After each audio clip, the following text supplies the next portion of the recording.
trầm rồi nuôi đấy đây đi nuôi cho lên còn cạp từ một đò đang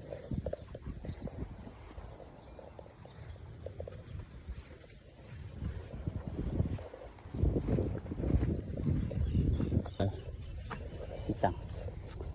cắt nuôi bán lấy cắt nuôi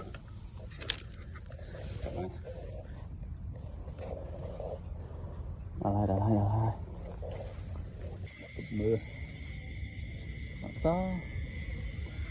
mưa đi mưa nhé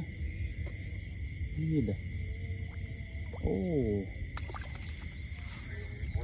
đi bán này bán muối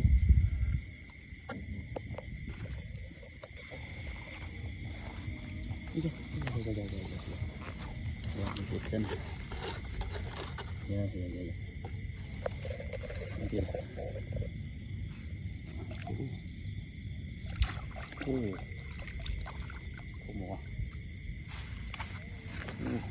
tempe banyak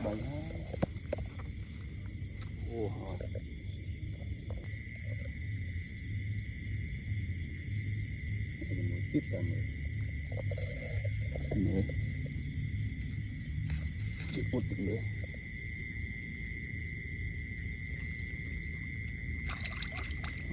điện này